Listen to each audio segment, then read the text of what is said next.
Two. I'm ready when it. Oh, we're live. All right. Yeah, we're doing it. We're technically a minute early. How do you like that, Status Coup world? I'll give people a little bit of time to roll in here, but we're making up for. I mean, yesterday we were a little tardy yesterday because there was a lot of issues, but today, yeah, we're early. We're making up for it. What is up, everybody? It's actually technically not up. It's 5/2, 5 Eastern, 2 Pacific. And we are live. We are here, and we'll go ahead and officially start here. What's up, everybody? This is Ron Placone reporting for Status Coup. It's been awesome spending some time with you, by the way. I've been here more than usual. And for those of you who don't know why, the reason I've been here a lot more than usual is because Jordan Chariton made a person, not by himself. His wife helped, but he made a person. And, that's a lot. So he's taking a little downtime to attend to person making festivities as well as write a book.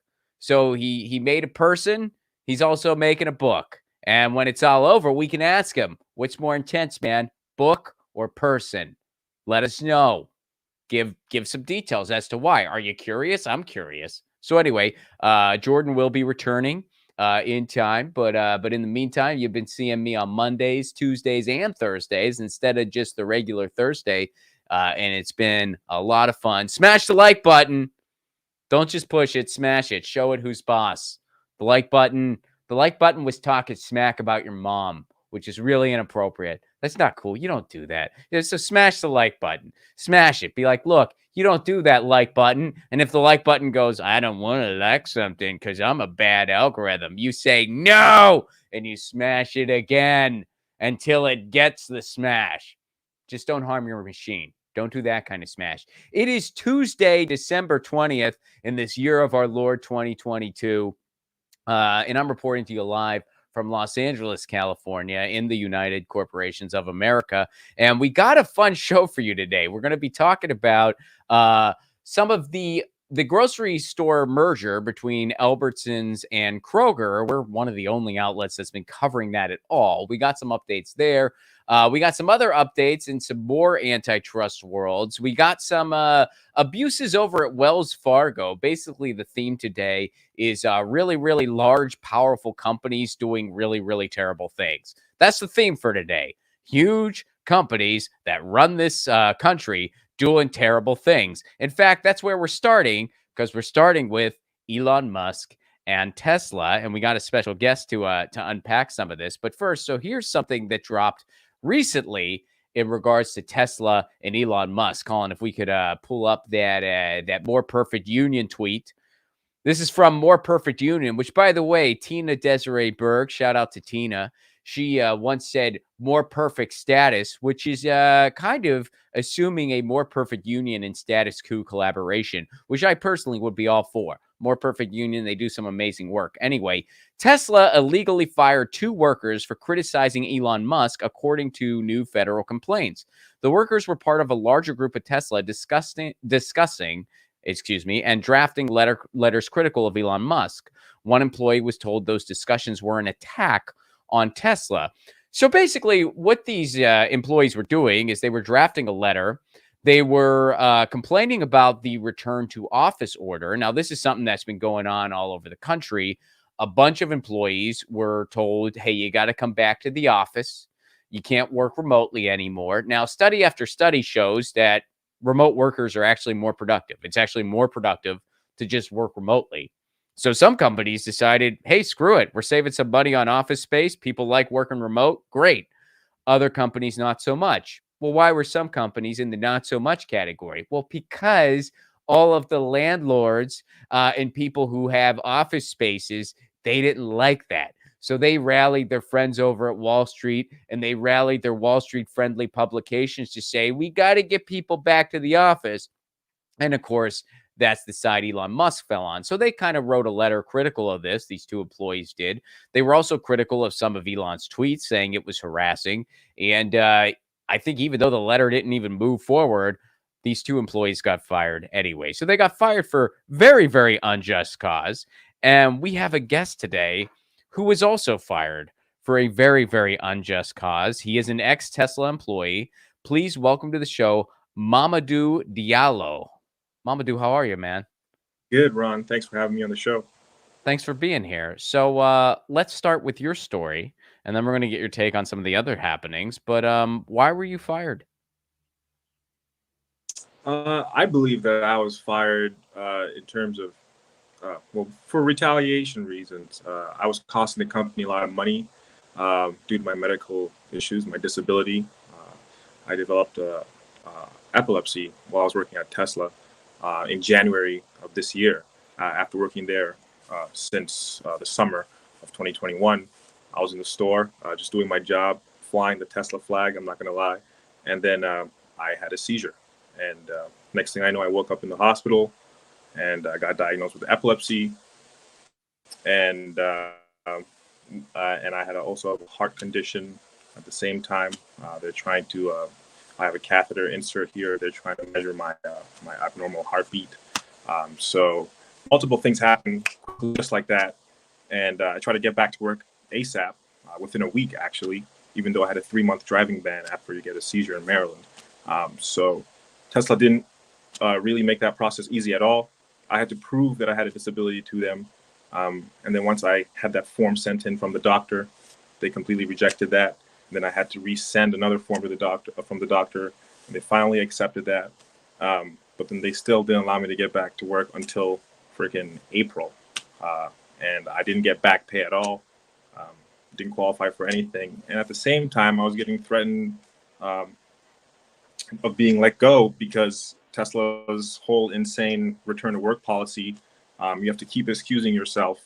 So it was just a firestorm. It was like they didn't want me to come back at all.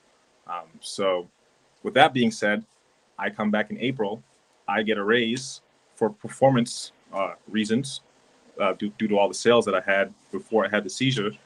And meanwhile, I also had a promotion in January.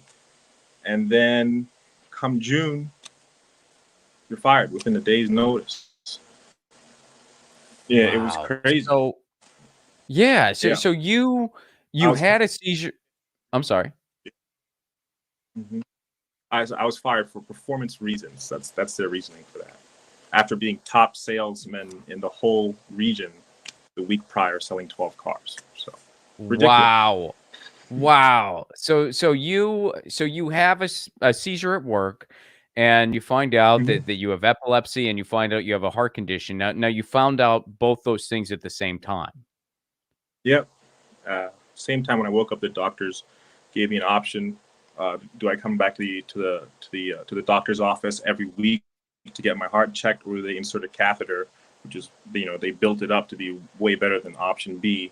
So I chose the catheter right on the spot, and I watched them insert it. And it was Wow. happening quick. Mhm. Yeah, Well, first of all, ridiculous. condolences, and all the best to you, like all the best wishes. So how did Tesla like make it difficult on you? Like what were some of the things? Like how did they just reject? Like when they rejected it, like what did they say? Did they not believe you, or like what? Like walk me through that a little bit. Basically, so they deal with FMLA issues with another. They leave it to another company called I forgot their name right now.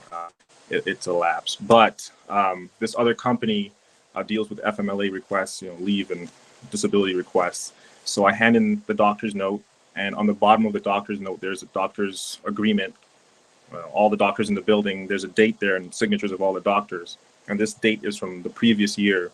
So Tesla said that this date interferes with the whole issue because it's not up to date. And I was like, but that's just the doctor's agreement on the building. It was some minute issue they had with that.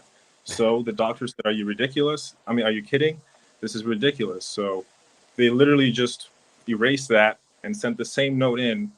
And then Tesla said, it's too late. Basically, the time has elapsed for to excuse your leave. So, I mean, So I we mean, have all this in email. Hmm. It's ridiculous. yeah, it sounds like they just wanted to screw you, so they just figured out a way to have a discrepancy, because that's absolutely ridiculous what they did. Right. And I called that company that deals with these requests, And I reached some doctor who was the head of the whole thing, and she said she'd call me back. So I wait for this call, never get it back. I call them again, and I get some other lady, and she was, completely dismissive, hung up the phone. It's like, am I in the twilight zone? Granted, the whole time I was working for Tesla, I sacrificed 10 to 15% of my paycheck every pay day to stocks, to the employee stocks. I never got any of that back. And I got fired 1 month before I was supposed to get my my stocks that have vested for a year. So it's all highly coincidental. Oh my God. That's well, what course of action do you have now? Like, is there anything you can do as far as a wrongful fire? I mean, obviously, if you're looking into litigation, you probably can't talk about that right now. But like, what course of action do you have within your rights, if anything? Well, I'll say luckily I recorded all the key moments that kind of incriminating Tesla, and I decided to file a lawsuit, mainly disability and wrongful termination and retaliation, because I haven't been able to get a job since I got fired from Tesla. And these companies want me, so I go to these interviews and we do all these, get really far in the process, and then something happens, and then they're like, "Thank you for your interest." So, retaliation and disability. We filed with the EEOC. Tesla didn't answer my plea for mediation for settlement, so we had to file with the EEOC, and the EEOC is currently investigating the case right now, and I'm waiting to hear back. Well, I wish you all the luck in the world. It's absolutely terrible what they did to you, and that's just. I mean, I think it just really speaks to the kind of company they are. Now Yep. you said you were really flying the Tesla flag, so let me ask you, before we get into some other topics in regards to the company, did you once have a different idea of Tesla as a company, and then was it soured for you? I mean, like, kind of emotionally, what was that process like? Yeah, it was it's just soul destroying. I mean, because you kind of see this holy grail of a company you're led to believe. And, even when my dad was like really into it, we come from, West Africa, and solar was something that we were really interested in, because there's a lot of deaths in villages where we come from, because they still use kerosene. So I was really thinking like, oh, me and Tesla are going to work together to provide solar infrastructure to these countries that need it to save lives, and this and that. And I was like, Elon Musk is the one, blah, blah, blah. And just to first get the call from Tesla to come work for them out of the blue, that elation, and then to arrive at the company and see how it's run by people that don't even know anything about the product and are so oriented towards money. And it's really not what people think it is. And there's a lot of people who are just looking for that idol. We're just so iconoclastic that it's sickening. And my eyes have been, cleaned out. I can see clearly Wow. now, and it's this place. Mm-hmm. Yeah. So when people Clicky. say that, like, oh, Elon Musk is doing all these amazing things for the environment, is that, from your perspective, pretty much just a facade? Yeah, especially if you think about it, it's a high-end product that well-off people can afford, and there's so much damage occurs to the earth and its production, like the mining, and how the earth's scarred for thousands of years after those excavations, and the labor that goes into there, the slave labor. It's really not what people think it is. And you look at emissions around the world. Has Tesla really lowered emissions around the world? I would say not. They've probably increased it because of all the production demands. So it's just kind of a facade. That's what I would say. Wow. So getting into this news story here, where these people were fired for drafting a letter. Um, so how is that experience? Like, when you saw this in the news today, how did you feel like, oh, this kind of mirrors what I went through? It's surprising that it's so similar, especially Hmm. the performance bonuses right before you're fired.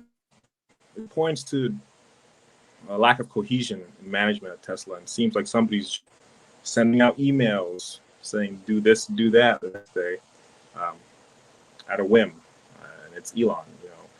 Me working there, I just saw the erratic change of pace and the erratic change of ideas from the leadership, and yeah, it's definitely he just thinks of something and he just does it.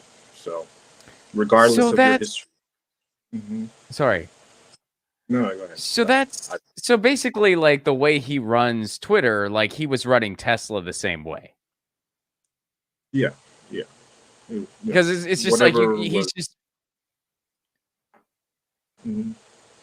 Yeah, like he just makes it up as he goes along, and it's just whatever's just on his mind. He just does that, and he doesn't think it through. He doesn't like he just is like, we're gonna do this, like. Yeah, it's exactly like that. Whatever's the most pressing thing at the moment, everybody all hands on deck. If you can't make it, you're kicked off the ship, kind of thing. Like before I got let go, I arrived to work after a freaking 40-minute drive, and when I arrived, my boss was like, "Oh, we need help at another place because there's a lack of employees." And I wasn't feeling well that day, and I was like, "Can't anybody else go?" It's like, "No, you're the only one, and this order comes from the leadership." It was like really targeted. And what do you mean there's a lack of employees? That was before the firings as well, And I just drove there after my driving ban had just expired from the seizures, and I was just like, I can't do that. And then the next day I get fired. So it's ridiculous. It is. So you can see it's kind of unfolding for Elon. Well, yeah. So where like from a big picture standpoint, how do you see all this ending? Because it's like you mentioned the stocks. I mean, Tesla's stock is going down. And a lot of people, I think, have a lot of people are never fans of Musk to begin with. But I think there's also like a huge subset of people that just have a completely different view of this guy now, with everything from Twitter to stuff going on with Tesla. Where do you see this ending? I always predicted that Elon Musk would completely leave Tesla, separate himself from it completely, and probably head to space with whatever endeavor he's going to choose to go with, whatever it is. But he's going to leave Cyberlink. He's going to leave Tesla, and he's going to sell it to make even more money, to fund something that's way more expensive and probably. So he's always just chasing the money. He fired a bunch of people that I knew at the same time, and we all got hired at the same time. So that means all of our stocks were about to vest within a month. So he just saved a bunch of money firing all these people. And then he bought Twitter right after I got fired. So it's like, oh my God. It's right in your face. Yeah, it's really, how does he get away with this? It's like, yeah. Oh, wow. Because he's one of the lords and we're the serfs, man. This is nuts. It's crazy. And then all these people are worshiping him. And, I say one thing on Twitter. I don't have a Twitter account. I made one just to say one thing at Elon Musk. And I got called a bot, like a billion times. I deleted my Twitter account because it's just, he's worshipped. And, the status is that I got let go and I needed that medical insurance because I can't sign up. I'm not able to sign up for anything right now because of my conditions. I even tried to enroll last week, and they found out about the seizures, and they won't cover the medication, and I have to wait a year for it to enact. And it's just it's sad. It's brutal. So you haven't? Have you been? Are you currently with health insurance, or are you currently without? I haven't been with health insurance since they fired me. Nobody will really cover my conditions because they're intertwined between my heart and the seizures. So it scares them every time I mention it. They ask me how many seizures I've had during the year, and when I had the second seizure in June, I'm in debt like $70,000 from that one experience, and that's why they fired me, I believe, because the numbers were just too much for them to take. Yeah, they didn't want to cover your health insurance, basically. Yeah. Oh, it's so evil. That's just so. I mean, well, and this is how he gets away with it too. All these things are connected. How does someone like an Elon Musk and a Jeff Bezos? How do they get away with what they get away with? Well, one of the ways they get away with it is because healthcare is tied to a job in this country, so that makes it so easy for you to exploit people. Yeah, it's crazy. Like, it's really the dark side of, and a lot of people haven't experienced this side, so they just say, oh, it can't be. They're just making it up. It's brutal. And I hope people don't experience it, because you're left out in the cold. You're just used as a prop, you just feel used. You spend all your life's energy selling this product, and you devote your cash to that stock, and they take everything from you. Crazy. So United States, a corporation. Yeah, no kidding. Where can people go to help your cause, basically? I mean, I know you're trying to get the word out. Like, do you have, anything online people can go to? Is there anywhere you want to point people to learn more or to help? I do have a GoFundMe that Jordan, coached me to making. He made me realize about this. So I started a GoFundMe. I can send you the link or something like that, but I'm not sure. Yeah. what the Just website- we'll drop it. We'll drop it in the chat if you wanna. Yeah, if you wanna send it over, Colin, we'll put it in the chat and we'll announce it here. Link. Okay, the link's Thank in the you very description. We much. already got the GoFundMe. All right. Oh, sweet. Technology.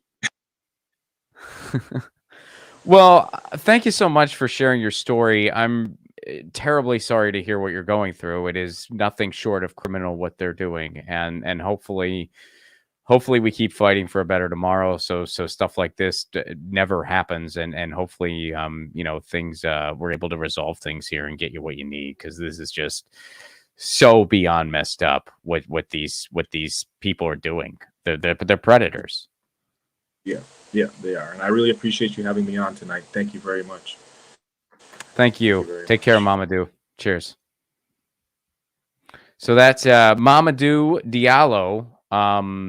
Yeah, there you go. I mean, that's everything about his story just shows you. I mean, all these issues intertwined here. This is how they exploit their workers. This is why, being a billionaire doesn't necessarily mean you did anything. It doesn't necessarily mean you're some brilliant person. Elon has shown time and time again he has no clue how to run a freaking company. This is why healthcare shouldn't be tied to a job. This is why the United States needs to have the healthcare system that the rest of the industrialized world figured out decades ago. They figured it out decades ago. It's not a Rubik's Cube, folks. Rest of the industrialized world figured it out. And here in the United States, it's not that we haven't figured it out. It's that, well, we don't want that. Why? Because the people who really run this place, the billionaires and the Jeff Bezos and the Elon Musk and Wall Street, they don't want to not be able to exploit workers as much as they possibly can. And what's something that really helps you exploit workers? Tie healthcare to someone's job. Why don't we have more strikes in this country? Well, because first of all, we don't have living wages. So when people are one paycheck away from going under and they have kids and they have people to support, people that count on them, and they just want to keep food on the table, they can't even think about striking. How else? Well, gee, if healthcare is tied to their job, they can't think about not being able to get their medicine, not being able to get their kids' medicine. So that's how we are kept under the thumb of the frickin' ruling class. And you're seeing it firsthand. These are firsthand stories we're bringing to you here at Status Coup. So please check out that GoFundMe link. It is in the description. And if you can help Mamadou out, please do. This should not be able to happen anywhere. This should be like the fact that this goes on, not just that this happens once, but that this happens all the freaking time. This is our system, and this is why we scream for the things we do. Man, really puts you in the holiday spirit, huh? Hearing about stuff like this, knowing what the Elon Musks of the world are doing. So, it's awesome that Mamadou's sharing his story, and I wish him all the best in the world. And if you can help out with that GoFundMe link, please do. It's criminal that that's happening to him. It's criminal that this stuff happens to workers all over the country. And it just, it just needs to end. We need some serious status quo shifting change in this freaking country. Otherwise, stuff like this is going to keep happening and keep happening and keep happening.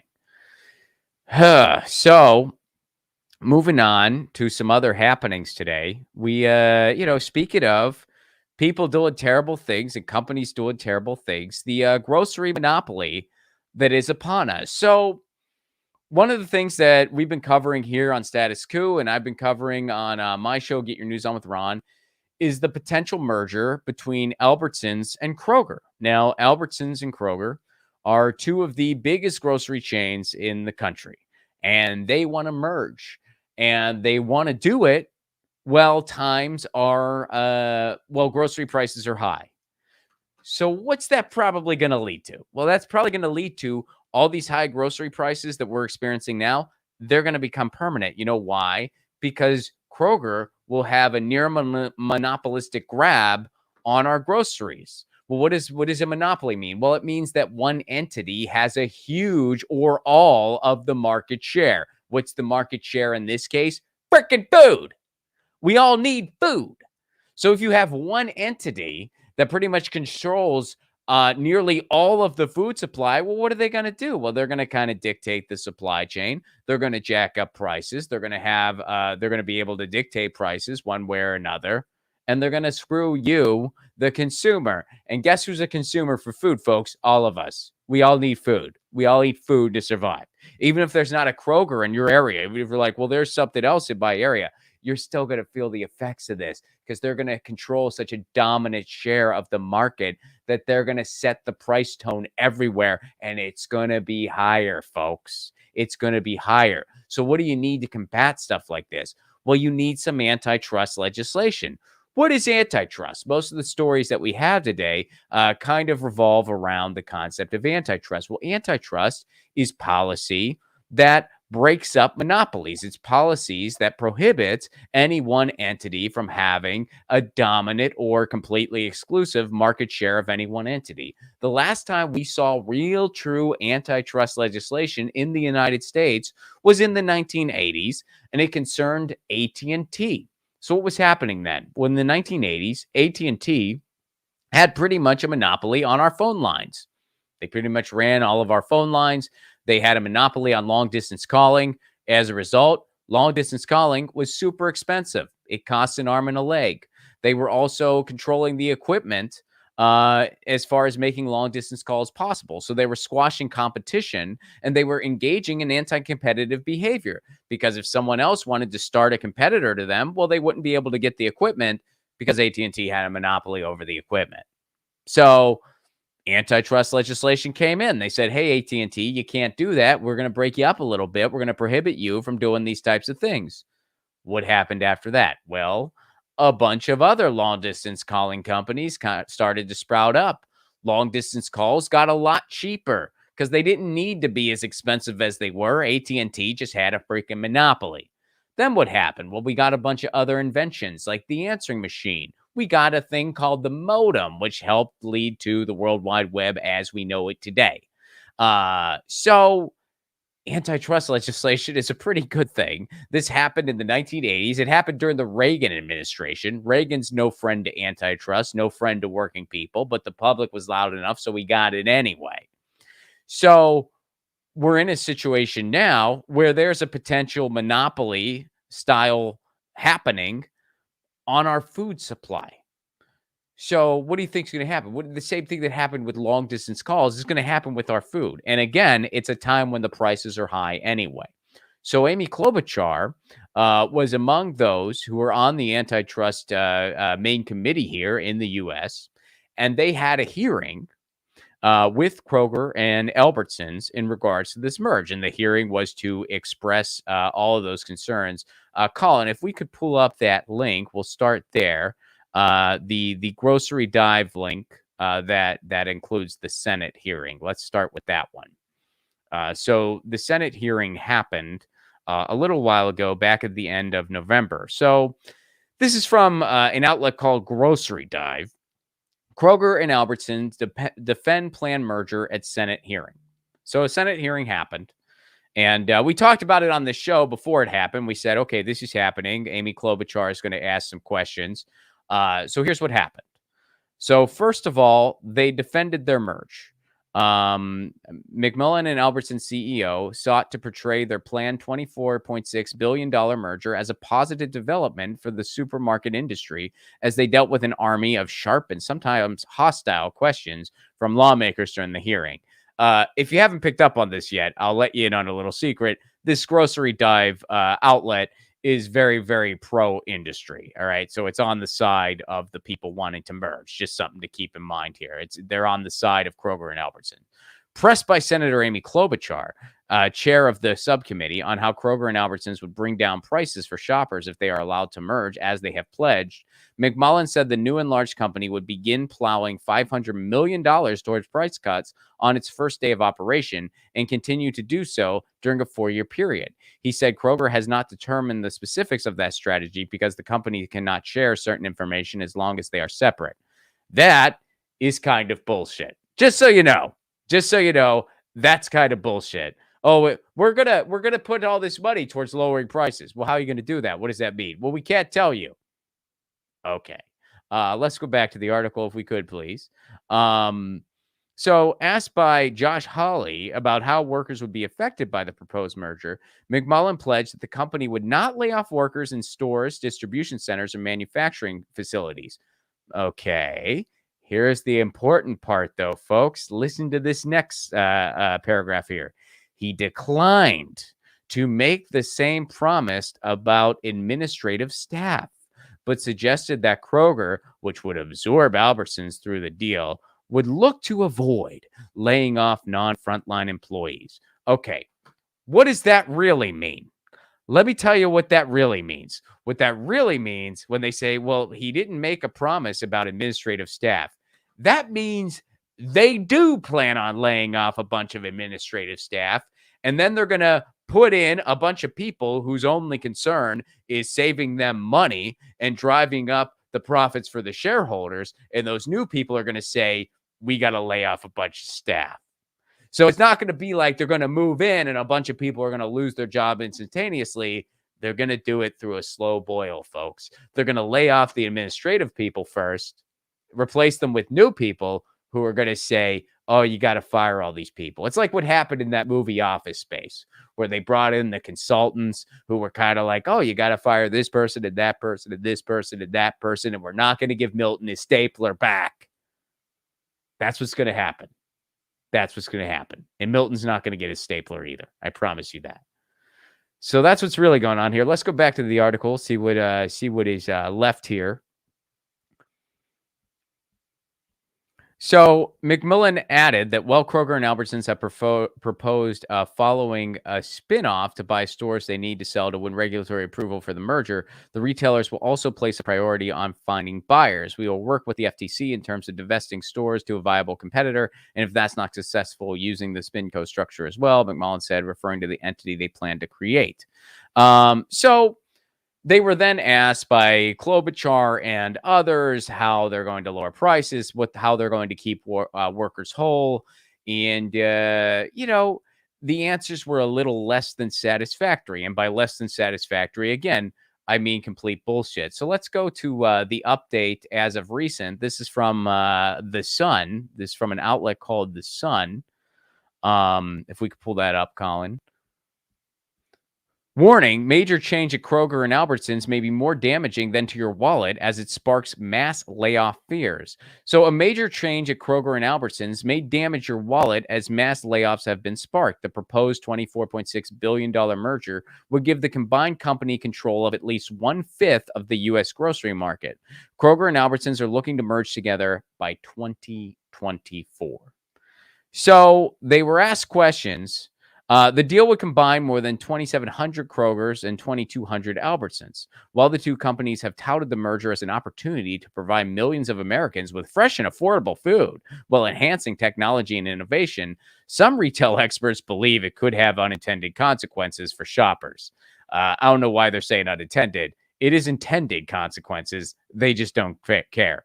With Kroger already operating as the largest grocery chain in the United States, Forbes contributor Errol Schweitzer warned that the merger could make it difficult for unions to negotiate for higher wages or better benefits and lead to potential layoffs in office jobs like marketing and digital sales.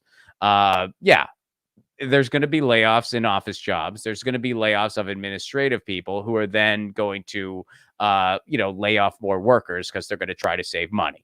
That's what's going to happen. That's exactly what's going to happen. If we could go back to the article, Colin. Additionally, the merger could cause issues throughout the supply chain. A merger would give the combined company tremendous purchasing power with suppliers. So they're basically going to have a huge market share on the supply chain, which is going to allow them to drive off competition. When you control the supply chain on food, you make it good for you, you make it bad for everyone else. So yeah, they're going to start with a fifth, but they're going to have such a huge market share of the supply chain. They're going to make it harder for other competitors. So they're going to drive them out. So eventually they're going to control all of it. And then they're going to dictate our price. They're going to dictate our prices. They're going to enhance food deserts. People are going to be priced out of getting food. So they're going to make shittier and shittier food to the point where, hey, eat the bugs and be happy, people. We don't care. And you're going to see grossly understaffed grocery stores. Grossly understaffed grocery stores. Say that 5 times fast. Also, that should be the name of a punk band. And they're just going to rinse and repeat until they have a pretty much a monopoly on your food. And folks, wow. And it's coming. They're hoping to get this done by 2024. And the only people standing in their way are tough questioning from people like Josh Hawley and Amy Klobuchar. Two people that, let's be honest, are very much friends to corporate America. Very much friends. And even they are sniffing out the bullshit in this. Even they are like, this isn't good. They've even expressed, hey, you guys aren't justifying your merger in the first place. None of us are convinced that this merger does anything good for anything, because it doesn't. The merger is just so they can all make more money while price gouging regular Americans. That's the point of the merger. But even Amy Klobuchar and people like Josh Hawley are saying, yeah, you haven't really justified this merger in the first place. But there's really no real pressure on them to do that, because chances are they're going to get what they want anyway. And they're hoping that this is that this all gets through by 2024. So the freaking clock is ticking. Will they actually stop this merger from going through? I really hope so. But antitrust legislation in this country has really been asleep at the wheel since the 1980s. Again, they did nothing about the Disney mergers. They did nothing about all the media consolidation we've seen since 1996. They did nothing about the CNN Time Warner merger. They did nothing about the Comcast MSNBC merger. There's never really a merger that they don't like. They don't really do much about any of it. So who's to say they're going to stop this one? I certainly hope so. I mean, that's why we have antitrust protections in this country. It's supposed to help us. They're supposed to enforce antitrust when they need to prevent a monopoly. But everything is brewing. No pun intended with the brewing there. We're talking about food. Everything is brewing for a monopoly to happen. And all we're seeing is some tough questioning. So we'll stay on top of this. We'll see how this happens. We'll see what happens. But this could be a very, very, very, very dark chapter for the United States. And I'll tell you what, folks, start preparing. If you can grow your own food, start doing it. Start doing it if you can grow your own food. If you can't, maybe you live in a very urban area.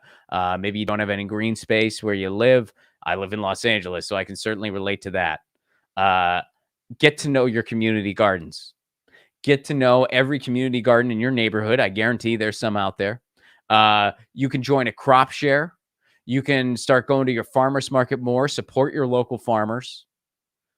Guys, we really got to rethink our food culture in this country and how we get our food. That's something we should do anyway, because factory farming and just the way our logistics work for food, it's actually terrible for the environment in so many ways. So eating local, if we all did our best to eat local, that would make such a huge difference in our world as far as climate change and as far as fighting back against shit like this. I'm not saying that you can eliminate all of your needs. I mean, there's certain like non-perishables. You're probably going to need to go to the grocery store for stuff like that. But if you can make a dent, if you can at least eliminate some of your food needs where it's like, okay, I'm not going to a grocery store for this. I'm leaning on my community garden or food that I'm growing myself or my farmer's market. Anything you can do, it does make a big difference. And not to mention, you're eating freaking better food. You ever do this experiment? All right.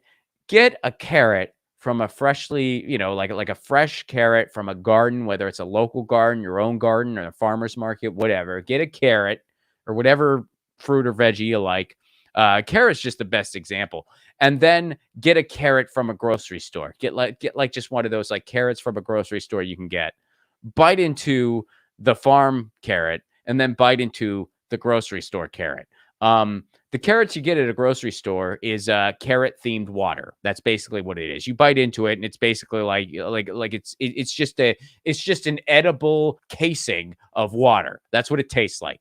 You bite into a fresh carrot from the farmer's market that was pulled less than a week ago. You bite into that, and you think, "Holy shit! What do they do to our food? What are they doing?" This is what a carrot's supposed to taste like. This thing from the farm, this bullshit from the grocery store. I don't know what this is, but it ain't a freaking carrot. Carrot's just the best example I got because, when I lived in Nashville, Tennessee, I was part of a crop share and they had a wonderful carrot harvest, and I enjoy carrots.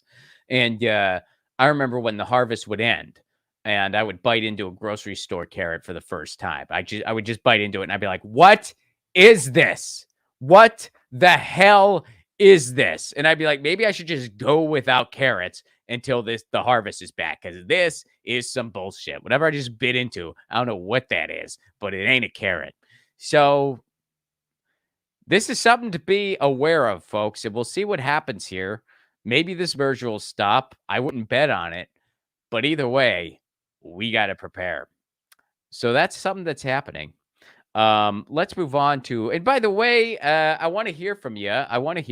Let's any super chats you got, please do drop those so I can talk to you. We'll get to all those. We'll get to a couple comments right now before I move on to the next story. Arlene, what's up, Arlene? How are you? You say that's the main reason they all want us to come back to the office so they can dictate every minute of activity, including going to the bathroom. No shit. They really want to make 1984 a reality. That's what they want. Musk's projects, standing alone, says Musk projects aren't much different than Theranos, really, just a tiny bit better pulled off. All right.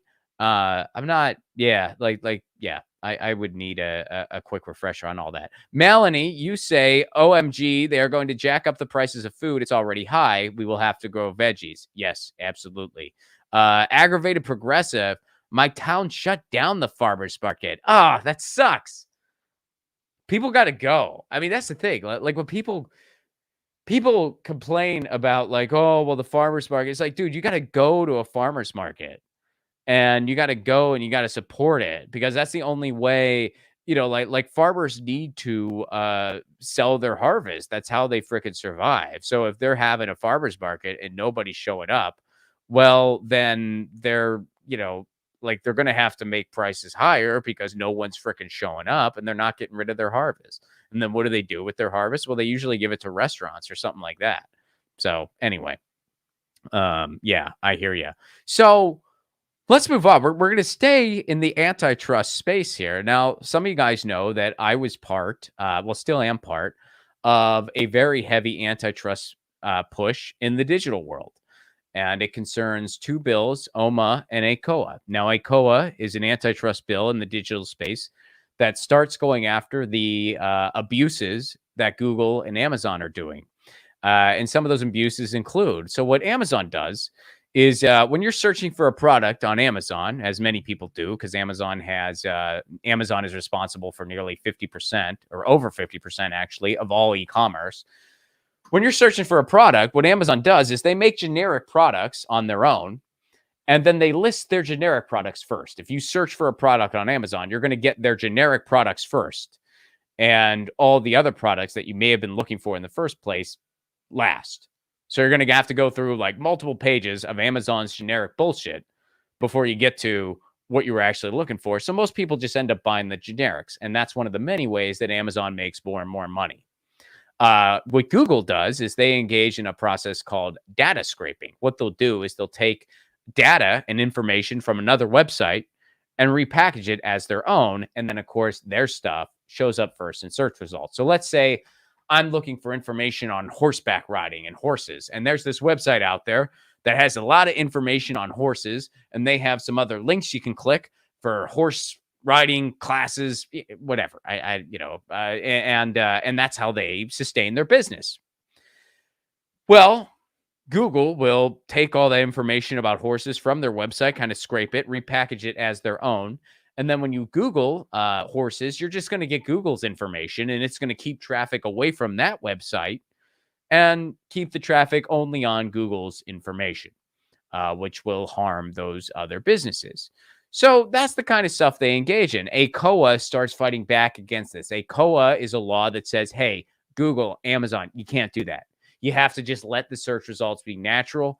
People should be able to find the products they're looking for. You can't favor your own products and services over anyone else. It has to be a level playing field when people search for stuff. Over in the App Store, we all use apps. It's a big part of our world. Apple has a near monopoly on that. Why? Well, because Apple dictates what software does and doesn't work on your devices, and they have exorbitant commission fees for any third-party or alternative apps. A bill called OMA eliminates that. They say, hey, you can't have these exorbitant commission fees anymore. We got to level the playing field. Also, it gives the user power to dictate what software works on their own devices. So these are two important pieces of antitrust legislation that go a long way in breaking up big tech. Now, we've been pushing for almost a year now to get a vote on these pieces of legislation. They have popular bipartisan support.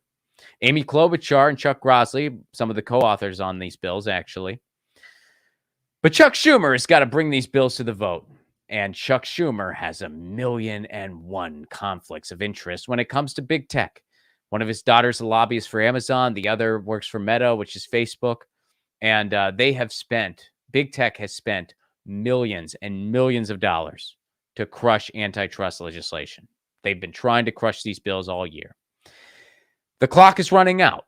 A new Congress gets seated in January. So we were pushing for a vote during the lame duck session.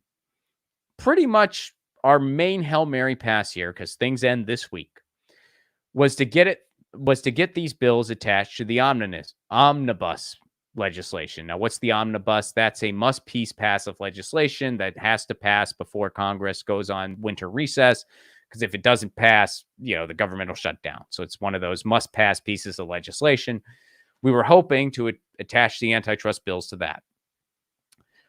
Unfortunately, that has not happened. The omnibus, so hard to say. God damn it. Omnibus bill has been released, the text of it, and the antitrust bills are not part of it. So here's a statement from Fight for the Future. Full disclaimer, an organization that I collaborate with. But here's their statement on this. Big tech narrowly avoids regulation in the U.S., but their days are numbered. U.S. Congress has finally released the text of the final omnibus spending package, which is likely the last piece of legislation to move this year.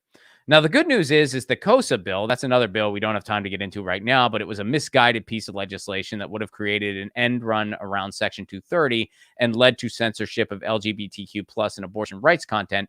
That bill didn't make it in, which is good because that was a bad bill. COSA was a misguided bill. It was called the Kids Online Safety Act. It did nothing to keep kids safer online. That didn't make it good.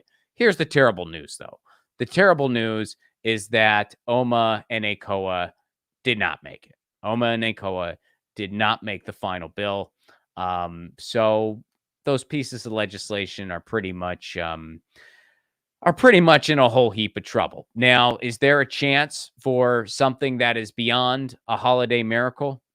Yeah, there's a chance. Oh, and by the way, just to give you the final price tag, big tech giants spent more than $200 million lobbying. That's how much they spent trying to crush these bills. And Chuck Schumer was happy to do their bidding. Chuck Schumer, the main bad guy here, but it's Chuck Schumer, along with big tech lobbying, along with Democrats and Republicans who take a big paycheck from big tech, who didn't want to cross them, along with Joe Biden's indifference. He didn't care. He didn't use his bully pulpit at all. I mean, he's in bed with Comcast. They're against these bills too. And they were able to basically crush this legislation. Is there a slim chance that there could be one more vote out there? Yeah, I would say less than a 1% chance. There is less than a 1% chance. The omnibus bill was basically our big Hail Mary. And the Hail Mary didn't make it into the end zone. There is technically 0.5 seconds left on the clock. So please go to BidenPromise.us. Let's fight until the buzzer. Go to BidenPromise.us. Demand a vote before the lame duck session is over. This week is it. But chances are we're going to take the L on this one. We got to fight until the buzzer. So please, if you have not signed this petition yet, please do it. But it looks like we're going to get the L here. And I'll tell you what, it hurts. It hurts. It doesn't get any easier, you know. If you're a leftist in the United States, you lose all the time. Policy fight after policy fight. You know, you win some, you lose some. When it comes to policy fights, you know, I got about a 50-50 record here. A lot of times your victories are preventing terrible legislation from passing as opposed to getting good legislation passed. But still, you take the wins where you can. When it comes to the electoral side of the fence, I personally have only experienced one win ever in my entire life. Now, by win, just to specify and clarify here, by win, I mean that somebody who I was able to support, able meaning I could vote for them, and I supported them from the primary, went on to win in the general. You know what I mean? So as far as that goes, that's only happened to me one time in my life. Literally one time. And it was for the city controller race in LA recently. I supported Kenneth Mejia from the beginning. He won. Now, if I lived in other places and was able to support other candidates, would I have had more wins? Yeah, I would have. And are there times where I voted for a certain candidate who wasn't my first choice and they ended up winning? Sure. But as far as like, this was something I was invested in from day one, and we got a victory. That's only happened to me one time in my freaking adult life. So I am no stranger to losing. And just like every leftist in the United States, like we are no strangers to losing. The left has been, pretty much sabotaged and crushed in this country for about 100 years, literally 100 years. We had the New Deal. And a lot of the powers that be was like, we can't let something like this happen ever again. So they crushed the unions, they crushed the socialists, they crushed the communists, they crushed the anarchists, they crushed the working class. They eventually started crushing the middle class. And slowly but surely, it ushered in this new wave of neoliberalism and capitalism. And now we're kind of reaching the kind of epitome of all that. So, yeah, but please, do sign that petition. We got to fight till the buzzer, but things aren't looking good. Things aren't looking good for antitrust. And, that's a tough L to take. That's a tough L to take, but hey, I've lost in the past. I'll lose in the future. And, I'm going to be fighting again in 2023. Like, now here's a little bit of optimism to end here. Do we have that New York Times piece, Colin, about what's going on in the EU? Here's something that kind of proves that people are paying attention to the antitrust fight all around the country. So Amazon agrees to some changes in business practices in an EU settlement. So Amazon has agreed to a settlement with the European Union regulators that will force the company to make significant changes to its business practices. Let's go ahead and scroll down. The settlement, the deal will require Amazon to give makers of rival products.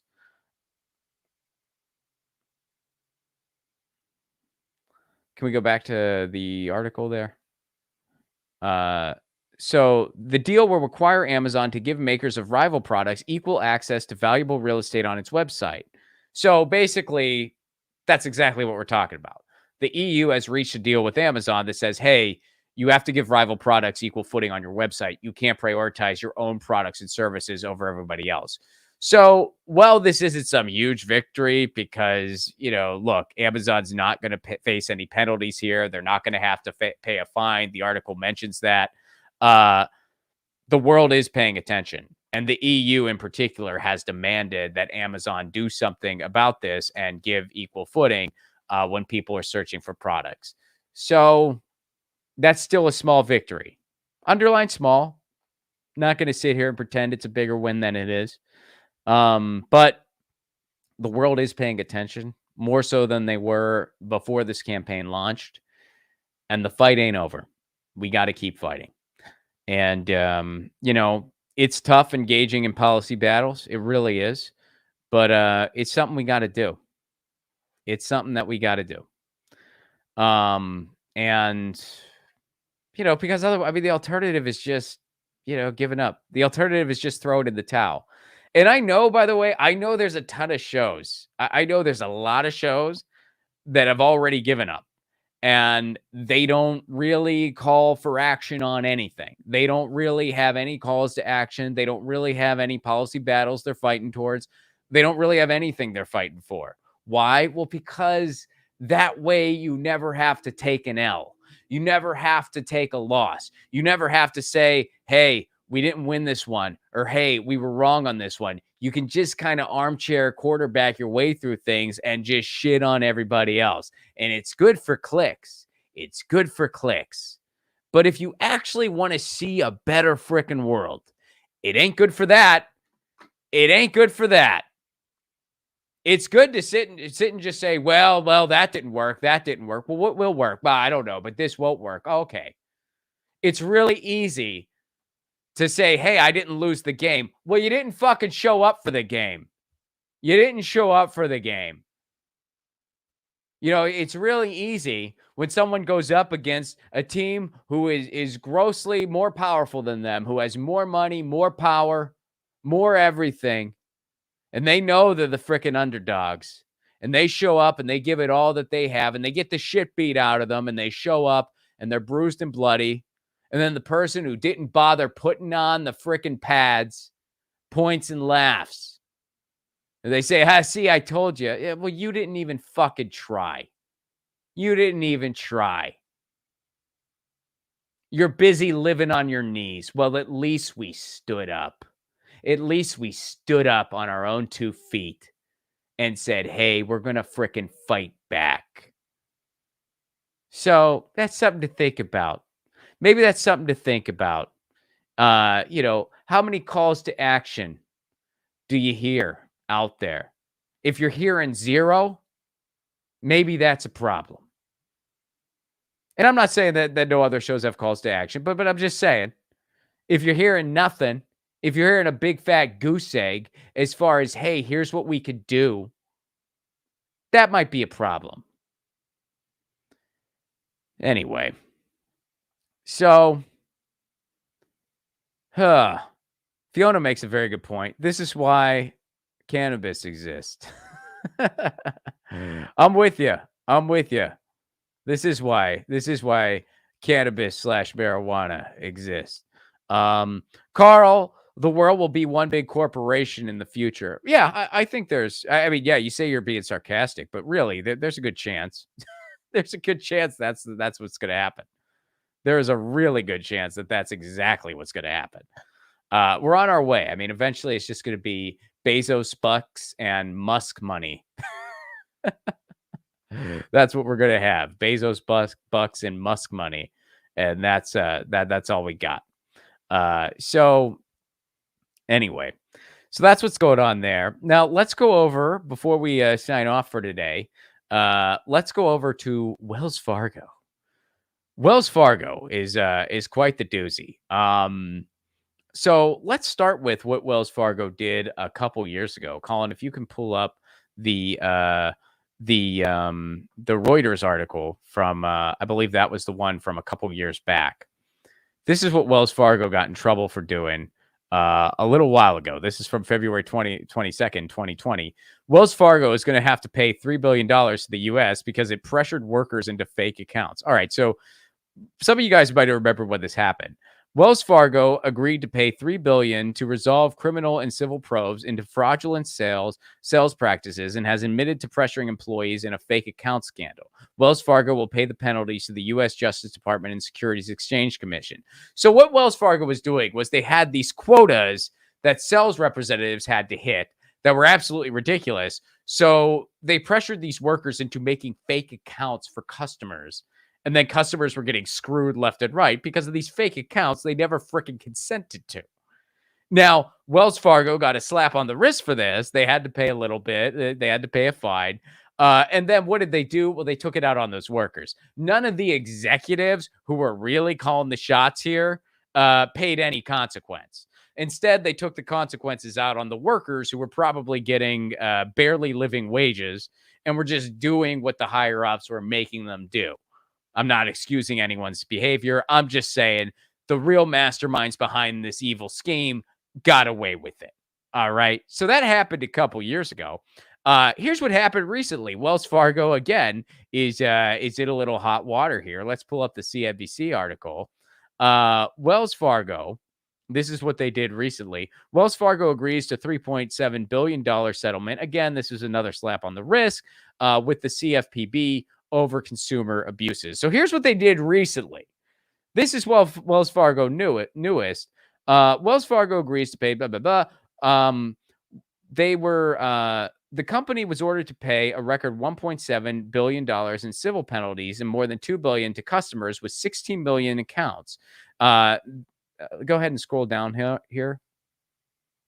The bank's illegal conduct led to billions of dollars in financial harm to its customers. For thousands of customers, the loss of their vehicles and homes. Consumers were illegally assessed fees and interest charges on auto and mortgage loans, had their cars wrongfully repossessed, and had payments to auto and mortgage loans misapplied by the bank. So the bank was having these miscellaneous fees. They were misappropriating payments that were being made, putting it who knows where, and people were literally losing their houses and cars because of this. So let's say you made a payment, they misappropriated and put it somewhere else. And then all of a sudden, these fees that shouldn't have happened were happening. Wells Fargo, holy shit. Look, and I know big banks are sometimes hard to avoid. Not everyone's in a situation where they can completely avoid them. I understand that. If you can avoid Wells Fargo, though, probably a good idea to do so. All the big banks do similar bullshit. They're all freaking terrible. If you can avoid them entirely, that's great. I live in a place where you can do that. I live in Los Angeles, so avoiding the big banks and instead migrating towards credit unions and stuff like that, it is possible. I know some people, you might live in a place where you don't really have any choices and you don't really have, anything else available to you. I get that. But man, these big banks they are screwing us.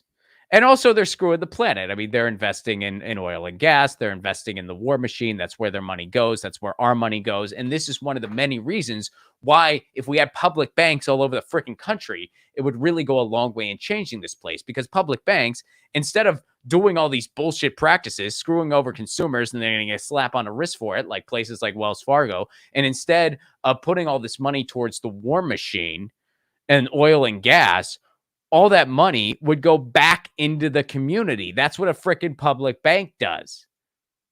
All of the banking infrastructure goes into the community.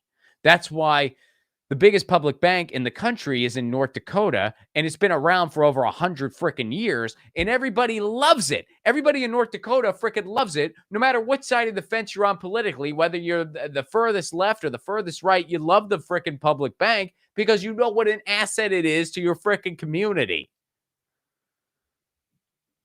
If we had that all over, and by the way, most people don't even know there is a public bank in North Dakota. But if we had that all over the country, that would go a long way in changing this freaking country. Big time. But in the meantime, we're stuck with, Wells Fargo, who is screwing people over left and right. Folks, if you got any super chats, please do leave them. I will get to them before we sign off here. And I'll also announce some tour dates here. Tour dates, I got them. Man, 2023 is coming soon. I'm going to be in San Diego on January 7th. Get your tickets. Well, January 7th is a free show, actually. So San Diego, come on out. It's a free show, January 7th. But you can find information at romplacone.com. January 28th, I will be in Tucson, Arizona. That is a show and the screening of my short film Loner, the debut screening of my short film Loner. And you can use the promo code Lucy at checkout for a discount on tickets. That's a limited time only, folks. So don't wait. Get them now. Makes a great holiday gift. That's January 28th in Tucson. February 10th, April 14th, and May 12th, I will be in Los Angeles doing a string of shows at the Glendale Room. Tickets and all information can be found at romplacone.com. And of course, you can follow me on YouTube, Ron Placone, Twitter, Mastodon, Instagram, Ron Placone. So guys, check that out. Grab those tickets. And let's see here. Michael, what's up, man? Hey, the military really needs that money. All that democracy doesn't export itself, Yes, exactly. Ray J, what's up? How are you? Hope you're doing awesome. General strike. Yes, indeed. How do you hurt a rich man? Make him poor. Ooh, I like it. Well, general strike. I mean, I am all about a general strike. And which will, by the way, not be easy. But I don't call for a general strike because I think it will be easy. I call for a general strike because I don't know what other frickin' choice we have.